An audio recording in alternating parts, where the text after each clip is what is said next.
नहीं होगा। कृपया शांत रहें। तो आज हम लोग दो क्लास एक जगह इकट्ठा हुए हैं, 7 और 8 है न हो। तो कुछ ऐसा विषय लेकर के चले जिसमें सबों का लाभ हो। अगर हिंदी पढ़ाते हैं तो अपना अपना क्लास का अलग अलग होता है, लेकिन मैथ एक ऐसा विषय है, या तो व्याकरण या ग्रामर, ये सब विषय जो सब्जेक्ट हैं जो पढ़ाने से किसी खास क्लास का नहीं होता है, सबके लिए एक होता है ना। तो हम लोग कुछ ऐसे ही करते हैं कि हम लोग जो बताए थे, पढ़े थे, क्या चीज, प्राकृत संख्या और पूर्ण संख्या के बाद हम लोग एक बताए थे, पढ़े थे, क्या चीज, पूर्णांक। पूर्णांक को बहुत अच्छी तरह से तुम लोग के साथ डिस्कस किए थे। पूर्णांक में 3 तरह के आते हैं, धनात्मक, ऋणात्मक और शून्य। ये तीनों प्रकार सभी मिलकर के कहलाता है पूर्णांक। पूर्णांक एक परिवार है। एक परिवार में कितने तरह के रहते हैं? 3 तरह के रहते हैं संख्या, धनात्मक संख्या, ऋणात्मक संख्या, और एक मात्र रहता है जो शून्य है, वो भी पूर्णांक है ना। तो जितने भी पूर्णांक हैं, अब पूर्णांक का कोई गिनती है? तो माइनस वाली संख्या, छोटी से छोटी संख्या, और ना तो प्लस वाली संख्या, बड़ी से बड़ी संख्या का कोई अंत नहीं। शून्य मात्र एक ऐसी संख्या है जिसका बस न तो आगे है न तो पीछे, बस एक ये है शून्य। तो 3 तरह का हुआ, क्या कहलाया? पूर्णांक। और सभी पूर्णांक क्या होते हैं? परिमेय संख्या होते हैं। अब जैसे 5 दिया गया है बच्चे, तो यह 5 को समझो कि कहेगा कि क्या 5 एक परिमेय संख्या है? परिमेय संख्या का मतलब कि जो अंश और हर के रूप में हो, जो अंश और हर के रूप में हो, जो p बटा q के रूप में हो, और q जो है, यह q जो है बराबर नहीं है शून्य का, यानी p बटा q, p का मतलब हुआ क्या चीज? अंश, और q का मतलब हर, और कहता है q यानी हर के बराबर शून्य नहीं होना चाहिए। अगर यहाँ दे दिया कि 5 और बटा 2 घटाओ 2, 5 बटा 2 घटाओ 2, तो कहा गया है कि बटा वाली संख्या को कहते हैं परिमेय संख्या। अगर दे कि क्या 5 बटा 2 घटाओ 2 परिमेय संख्या है, तो क्या करेंगे? 5 बटा 2 में 2 को घटाएंगे तो कितना हो जाएगा? 0। तो ये परिमेय संख्या है? परिमेय संख्या नहीं है, क्योंकि बटा के नीचे क्या है? 0, शून्य है। तो जिसके बटा में शून्य के बराबर आता है या शून्य आता है, वह कभी भी परिमेय संख्या नहीं हो सकता है। उसको हल करके देखेंगे, उसको सरल करके देखेंगे, और बटा के नीचे यानी हर में, q में अगर वह शून्य आता है, तब हम उसको कहेंगे कि यह परिमेय संख्या नहीं है। अंश में हो सकता है, अगर 0/5 दिया रहे या 0/4 दिया रहे, कुछ भी बटा के नीचे है, ऊपर में शून्य है, तो वह परिमेय संख्या है। समझ गया? परिमेय संख्या कहते हैं, पहले नंबर तो पूर्णांक हम समझ लिए कि धनात्मक, जितने भी धनात्मक वाली संख्याएं हैं और जितने भी ऋणात्मक वाली संख्याएं हैं और शून्य, तीनों मिलाकर के सभी संख्याएं क्या है? पूर्णांक है। कौन संख्या है?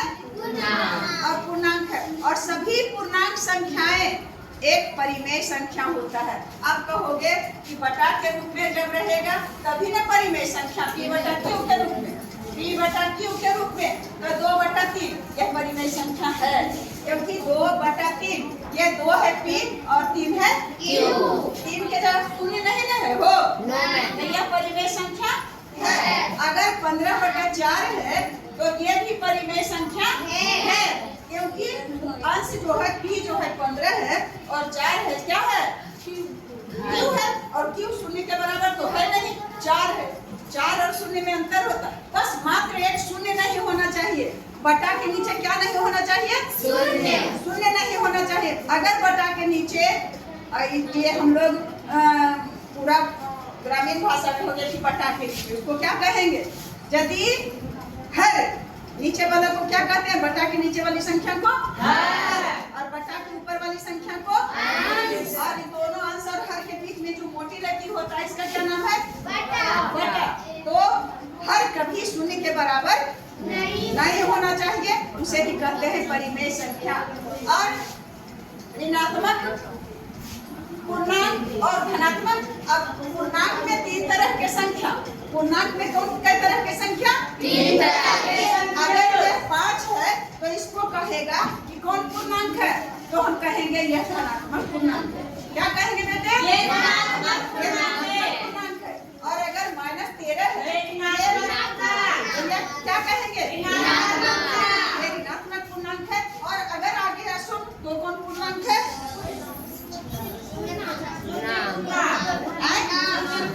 शून्य पूर्णांक है तो क्या है? धनात्मक है कि ऋणात्मक है? यही तो बात है। शून्य को ना तो धनात्मक की कैटेगरी में रख सकते हैं और ना तो ऋणात्मक की कैटेगरी में रख सकते हैं। समझ में आ गया?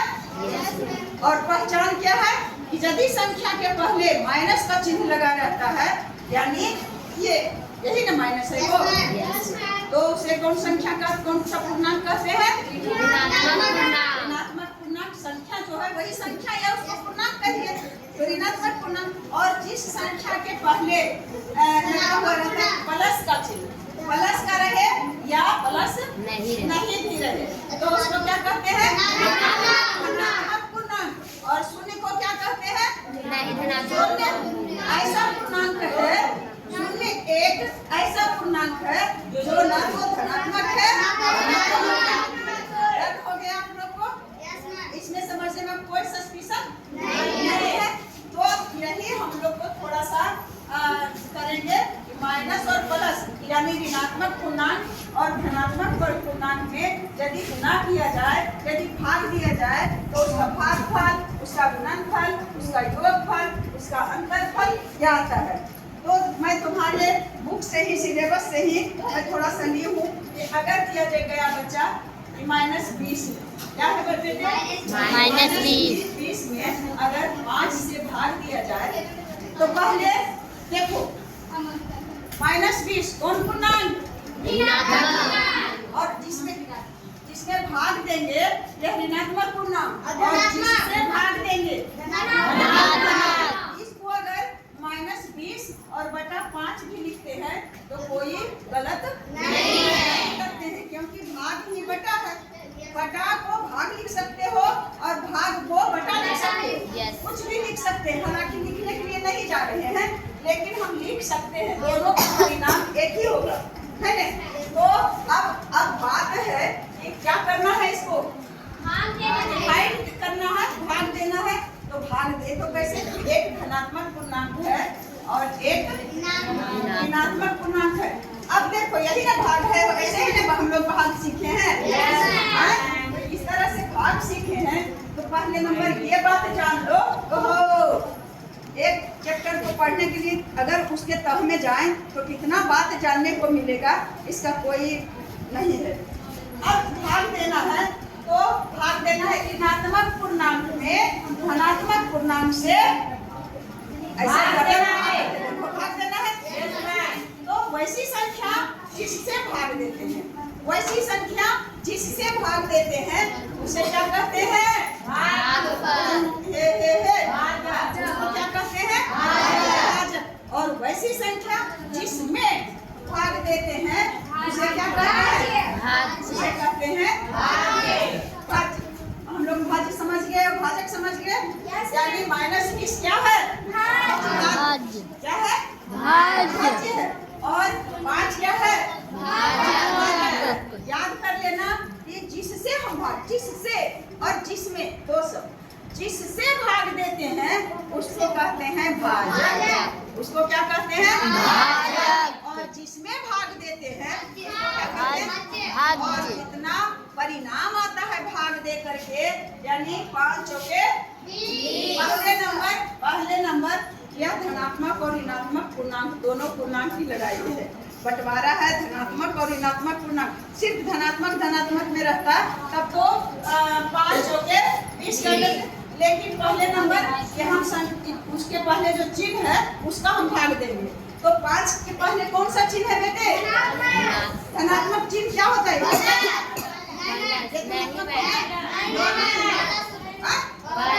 प्लस होगा। धनात्मक प्लस होगा। अच्छा, तो 5 के पहले क्या है? प्लस। 20 के पहले क्या है? माइनस। यानी माइनस में और भाग देना है हमको क्या से?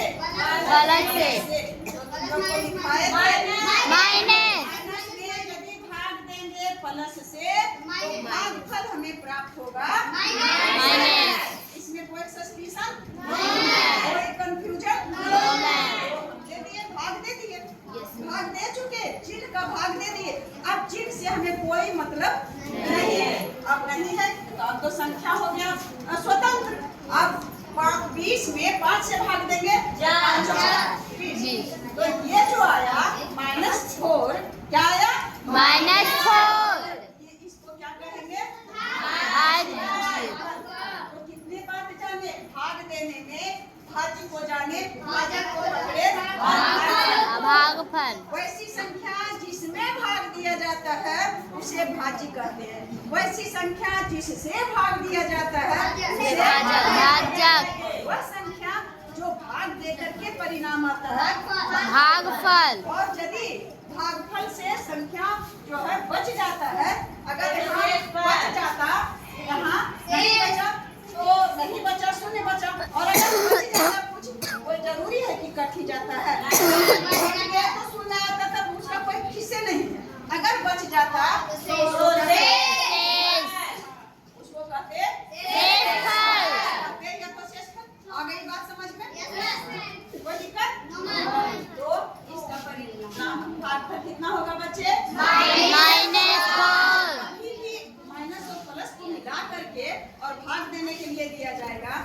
भाग देने के लिए तो हम लोग सीख चुके ही हैं, तो दिक्कत होगी? बशर्ते कि हम लोग चिन्ह का भाग देना, चिन्ह का गुणा करना जानेंगे तो कोई भी दिक्कत नहीं है। और अगर अभी नहीं समझोगे बच्चे तो बाद तक नहीं समझ पाओगे। अभी तुम लोग का उम्र ऐसा है कि जैसा दिमाग करोगे समझ लोगे, तो कोई बड़ी बात नहीं है। कभी नहीं सोचना कि नहीं समझ में आएगा। किसके जैसा? ये लगता है कि मखनी हाथी है, ऐसा तो नहीं होना चाहिए। कलाश है, कलाश है तो तुम बैठेगा और कैसे करके सोएगा? अगर वैसे आता है तो तुम थोड़ा सा खा करके मेरी उम्र देख रहे हो, मेरा उम्र 60 को होने वाला है न हो, और देखो कि मैं कभी कुर्सी पर बैठ करके पढ़ाना आता है, कभी देखा है? तो तुम लोग कम से कम हमसे शिक्षा लो। अभी तुम्हारा उम्र है, ऐसे करके धसक करके बैठ जाता है, ऐसे समझ में आता है? और अगर दिया हुआ है बच्चे, यहाँ देखो, अगर बी में दिया हुआ है कि 50 और भाग दे दिया -10, है ना? अब देखो, जिसमें भाग देंगे, जिसमें, ये क्या है? 50 बता दो। तुम अभी मैं तुरंत बताई हूँ कि 50 भाज्य और भाजक। इसमें तुम बताओ कि भाजी कौन है और भाजक कौन है?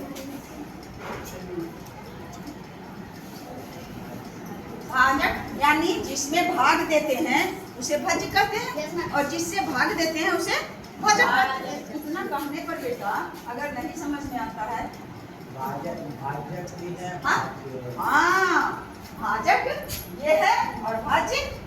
Thank you. अब तुम जा सकते हो। तो पहले चिन्ह का हम करेंगे भाग। चिन्ह का भाग देने के लिए कोई लड़कियां आएगी, आप आओ। भाजक कौन सा पूर्णांक है और भाज्य कौन सा पूर्णांक है? कौन सा का मतलब ऋणात्मक है या धनात्मक? बताओ। -10 नहीं कहो, ये है क्या? तो क्या है? इसका नाम बताओ। भाजक क्या है? ऋणात्मक पूर्णांक। और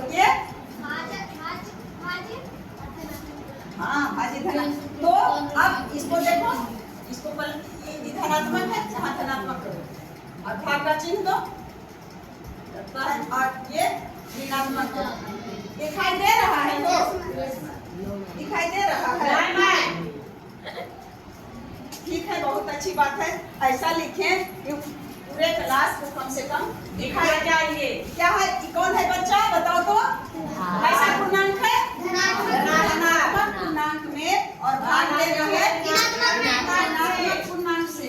अब कहो कि मैं इसको क्यों नहीं घेरा लगाए? प्लस को प्लस से घेरा नहीं लगाए, लेकिन माइनस को लगा देंगे। तो प्लस में भाग देना है माइनस, तो याद करो गुना वाला। प्लस में गुना करते हैं माइनस से, तो गुणनफल क्या होता है? माइनस। उसी तरह से प्लस में भाग देंगे माइनस से, तो भागफल क्या हो जाएगा? माइनस हो जाएगा। चिन्ह का हो गया। किसी को सस्पिशन आज तो हम दे दिए बच्चे। माइनस माइनस कहाँ से आ गया? आगे समझ में। अब 50 में 10 से हम भाग लेंगे, बार बार क्यों लिखा लिखी करेंगे? तो कितना हो जाएगा? 10 भाग में बांटो 50 को। माइनस तो दिया हुआ ही पहले से, तो आ गया कितना? 5। अब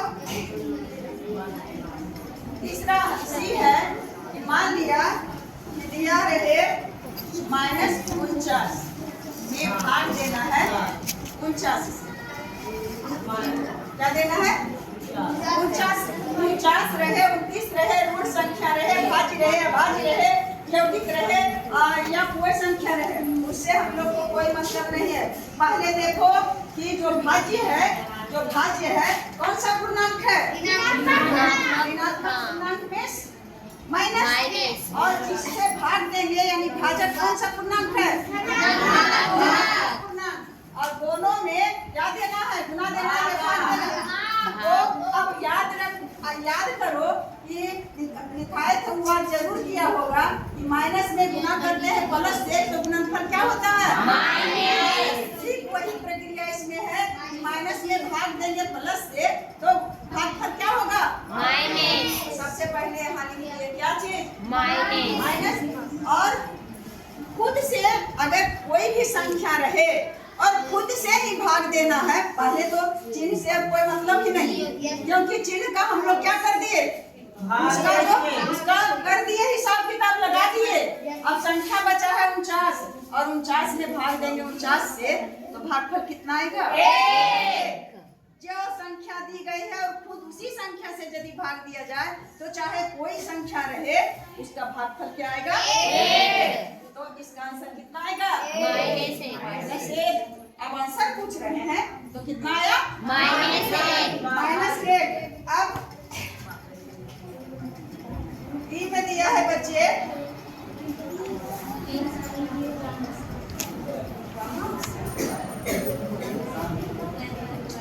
-36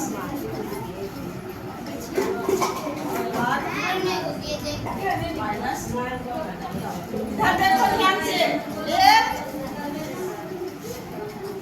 आवाज नहीं आनी चाहिए। आप लिखते रहो या कुछ करो, मुझे मतलब नहीं है। क्या दिया हुआ है? भाज्य क्या है? भाज्य क्या है? भाज्य कौन सा पूर्णांक है? वो ऋणात्मक पूर्णांक। कौन सा पूर्णांक है? ऋणात्मक पूर्णांक। माइनस में और भाग देना है माइनस ऊपर जाओ।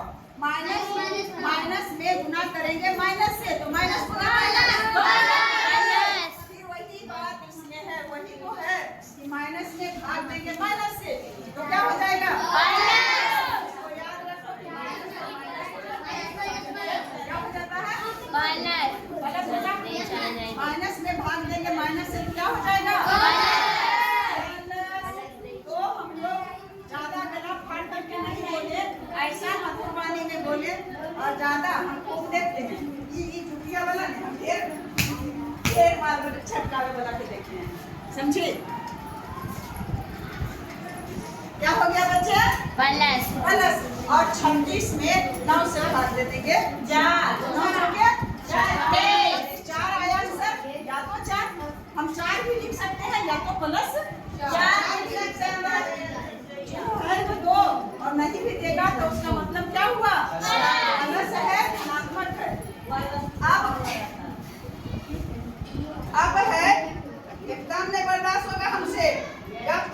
बदमाशी नहीं होगा, समझी। और लड़के बहुत अच्छे हैं, अभी अपना दिखा रहे हैं, लड़के अपना काबिलियत दिखा रहे हैं, और तुमको तो कुछ फर्क नहीं पड़ता है। क्लास में तुमको जाता पिसा जाए छोटा पकड़ के, लेकिन तुमको कुछ फर्क नहीं पड़ता है।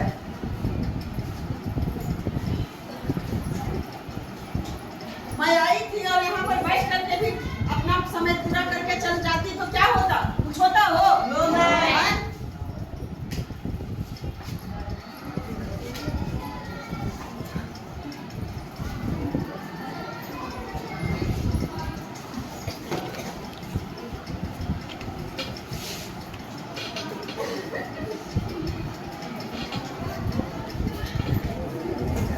इसको थोड़ा सा चमत्कार देखो, इसका चमत्कार देखो। क्या हुआ है कि 13 भाग बड़ी कोष्ठ, और बड़ी कोष्ठ के अंदर है छोटा 2 प्लस 1 माइनस 2 प्लस 1। तो सबसे पहले एक मोड मास का नियम होता है। मोड मास नियम बताता है कि यदि सब मिला जुला रहे तो सबसे पहले क्रिया होती है बड़ी कोष्ठ का। तो बड़ी कोष्ठ के अंदर तो इस भाग का भी कुछ कम नहीं करेंगे। क्या करेंगे? ज्यों का त्यों लिख दिए 13 और भाग, तो भाग। अब इसके अंदर बस समझो कि इतना क्वेश्चन -2 और +1, तो एक माइनस और एक प्लस में रहता है, तो कौन सा क्रिया होता है? यानी घटाने घटाएंगे तो -2 में घटाएंगे 1 को, तो कितना आएगा? घटाएंगे 1 तो आएगा 1, लेकिन यहाँ है -2 में घटा रहे हैं, तो जो बचेगा माइनस में बचेगा, बचेगा कितना? आ गई। कहाँ से आ गया -1? इसके अंदर -1 बैठा था, इसके अंदर क्या बैठा था? तो एकदम टांग पसार के बैठा हुआ था, तो उसको हम लोग मोड़ मार करके कितना ले आए? -1। आपको बात समझ में आ जाएगी। एक कौन सा पूर्णांक है? धनात्मक।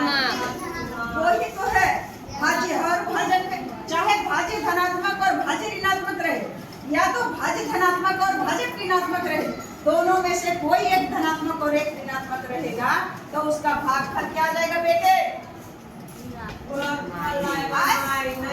माइनस में होगा जी। और अब 13 में बस अब इस पर नहीं ध्यान देना है। अब 13 में और भाग देना है 1 से। 13 कितना बार लगेगा? 13। तो 13 बार लगा करके उसका सफाया हो जाएगा। तो कितना आ गया? तो 13 आ गया। तो आंसर कितना हुआ? 13। समझ कितना अच्छा लगा? अब आगे है, बेटे क्या है कि दिया हुआ है -31। क्या दिया हुआ है? भाग देना है। फिर आ गया बड़ी, दादाजी आ गए, बड़ी कोष्ठ -31 में भाग देना है -30 और +-1। बस थोड़ा सा अगर प्रेजेंस ऑफ माइंड को सही से रखें तो कुछ नहीं है। कुछ नहीं है। अब क्या करेंगे? इसको तो कुछ करना नहीं है, जैसे है वैसे दीजिए। -31 है तो -31 उसको घेरा लगाओ। शुरू में है तो नहीं भी लगा सकते हैं, या तो लगा देना है तो लगा दो।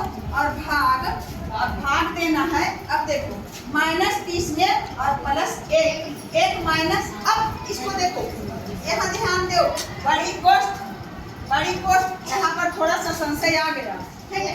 तो -30 तो -30 है ही। अब यहाँ देखो प्लस और -1 है, इसका मतलब है प्लस माइनस क्या हो जाएगा? माइनस। और क्या है? 1 है। 1 हो गया। क्यों सस्पिशन में हम लोग फंसेंगे भाई? क्यों फंसेंगे? अब आगे बढ़ते हैं। तो -31 है, -31 रहने दो। और फिर भाग है, भाग को रख करने दो।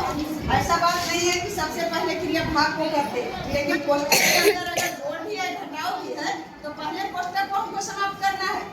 अब -30 और -1 दोनों अगर माइनस है, यानी ऋणात्मक पूर्णांक और ऋणात्मक पूर्णांक गुना है। अगर -30 में गुना करना होता -1 से तब नहीं था। यहाँ तो गुना का चिन्ह है -30 और -1, यानी दोनों ऋणात्मक पूर्णांक दो जगह है, तो उसको समेट करके क्या कर देंगे, एक जगह इकट्ठा कर दिए। तो -30 के जगह पर क्या हो गया, -30 है और -1 है। तो ये -1 अलग क्यों रहेगा भाई, जब उसी का जाति का है तो उसको भी इसी में समा दिए, तो क्या हो गया -31 बोले हो। अब जब 1 में आ गया तो इस कोष्ठक को हटा भी सकते हैं या छोटी कोष्ठ को दे सकते हैं। अब क्या होगा बच्चे, माइनस में और भाग देंगे माइनस से, क्या होगा प्लस, और 31 में 31 से भाग देंगे तो क्या हो जाएगा 1। तो इसका मतलब क्या हो गया 1। आंसर कितना आ गया 1 दे दो, चाहे +1 दो, हुआ ना हो।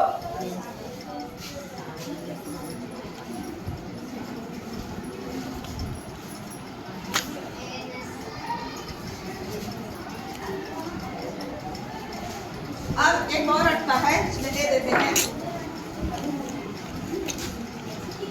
अब अगर है एक और देखो बेटा, 0 में और भाग देना है -12 से।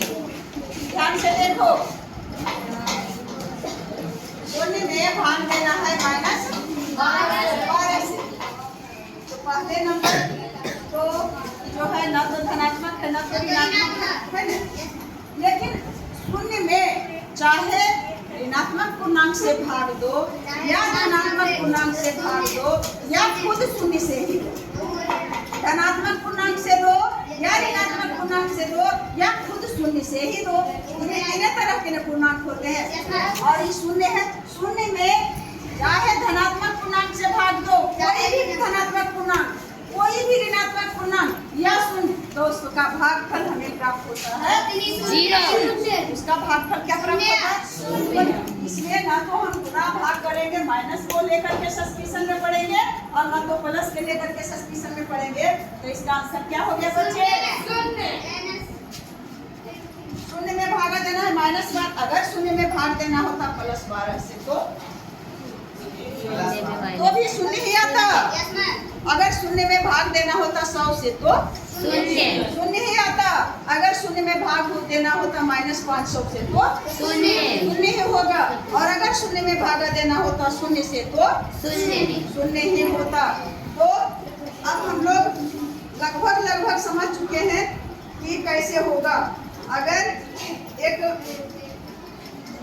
और है तो थोड़ा सा समझ लो। यहाँ हर जगह दे देते हैं -36। कानून लड़कों के तरफ से नहीं हो रहा, लेकिन छोटा धीर से इतना हो रहा है कि हम एक पर नजर फिर लगेगा कि क्यों मेरे क्लास में आते हैं और ये अपना बढ़ाते हैं। मुझे कोई डर भय नहीं है, जान लो।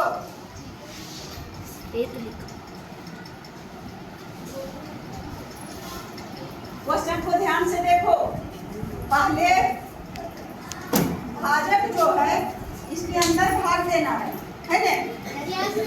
सॉरी भाजक ये नहीं है बाबू, भाजक ये क्या है भाज्य। तो इसका करेंगे तो सबसे पहले नंबर इसको भाग दो, ब्रैकेट के अंदर की क्रिया करना होता है। तो माइनस में भाग देना, एक ऋणात्मक पूर्णांक और एक धनात्मक पूर्णांक। तो भाज्य है ऋणात्मक पूर्णांक और भाजक है धनात्मक। इसका कहानी अभी छोड़ो, इसके अंदर के बात को हम समझे। तो ऋणात्मक और धनात्मक बराबर क्या होता है ऋणात्मक। और भारत या 36 आ गया भागफल -3। अब एक कोष्ठक क्या हो गया, कट गया। जब एक अंक ले आए एक संख्या में, अब भाग क्या देना है, इसको कहाँ छोड़ेंगे, उसको छोड़ देंगे। अब दोनों भाग देना है। ऋणात्मक पूर्णांक में देना है क्या भाग, धनात्मक पूर्णांक से। तो एक ऋणात्मक और दूसरा धनात्मक है, तो भागफल क्या में आएगा ऋणात्मक में। अब संख्या को पकड़ो, 3 में भाग देना है 3 से, तो भागफल कितना आएगा 1।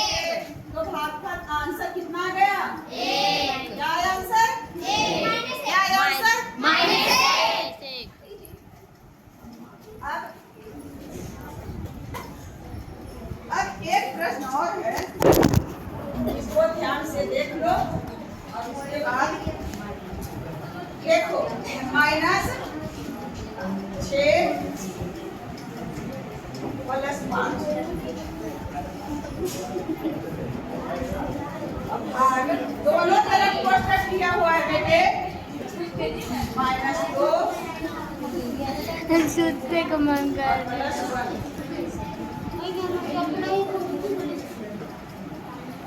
ये नाक नक्शा बिगाड़ दो समझती। अब कोष्टक के अंदर क्रिया करो -6 और +5 एक माइनस है और एक माइनस एक प्लस होता है क्या होता है घटता है तो -6 में 5 को घटाएंगे कितना आएगा कितना आएगा -1 आएगा और इसमें भाग देना है कितना से माइनस और एक प्लस इसमें क्या होगा -2 में 1 को घटा दिए -1 यानी -1 में और भाग देना है -1 तो पहले माइनस का भाग को माइनस से क्या होगा प्लस होगा तो दे दिया प्लस और 1 में 1 से भाग देंगे तो कितना आएगा 1 आएगा आ गया +1 अच्छा 1 आ गया एक ही आंसर है। तो अब आप लोग बताइए ईमानदारी से जिस ईमानदारी से मैं पढ़ाती हूँ उतने ही ईमानदारी से आप लोग बताइए आज मैं जो बता रही हूँ कौन कौन समझे जो नहीं समझ रहे उसका कोई ध्यान नहीं उसके लिए मुझे कोई परवाह नहीं है और तो आप लोग समझ गए इसके लिए मुझे बहुत खुशी है और मैं आप लोगों को हार्दिक शुभकामनाएं देती हूँ। धन्यवाद। जय हिंद।